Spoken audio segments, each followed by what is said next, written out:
எகிப்தின் புதல்வர் லூத்திம், அனாமிம், இலகாபிம், நப்துகிம், பத்ருசிம், பெலிஸ்தியரின் மூதாதையரான கலுஸ்கிம், கப்தோரிம்.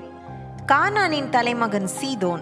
ஏனைய புதல்வர் ஏத்து, எபுசி, எமோரி, கிர்காசி, இவ்வி, அர்கி, சீனி, அர்வாது, செமாரி, அமாத்தி. இந்த கானானின் குடும்பங்கள் பின்னர் பிரிந்து பரவலாயின. கானானியர் நாட்டு எல்லை சீதோனிலிருந்து தெற்கே கெரார் செல்லும் திசையில் காசா வரையும், கிழக்கில் சோதோம், கொமோரா, அத்மா, செபோயும் செல்லும் திசையில் லாசா வரையும் பரவியிருந்தது. இவை காம் புதல்வரின் குடும்ப, மொழி, நாடு, இனவாரியான பிரிவுகள். எப்பேத்தின் மூத்த சகோதரன் சேமுக்கு புதல்வர் பிறந்தனர். சேம் எபேரின் முதுபெருந்தந்தை. சேமின் ஏனைய புதல்வர் ஏலாம், அசீரியா, அர்பகசாது, லூது, ஆராம்.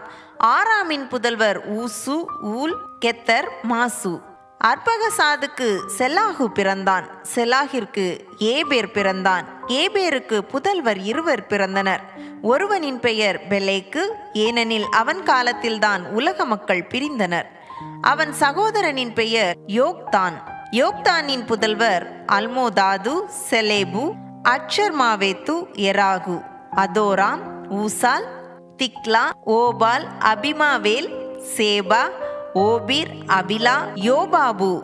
அவர்கள் வாழ்ந்த நாடு மோசேவிலிருந்து கிழக்கே செப்பார் செல்லும் திசையில் இருந்த மலை நாடு வரை பரவி இருந்தது.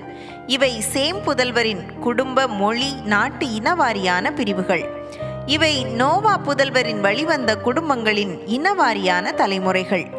இவர்கள் வழிவந்த மக்களினங்களே வெள்ளப்பெருக்கிற்கு பின் உலகின் எல்லா நாடுகளிலும் பரவின.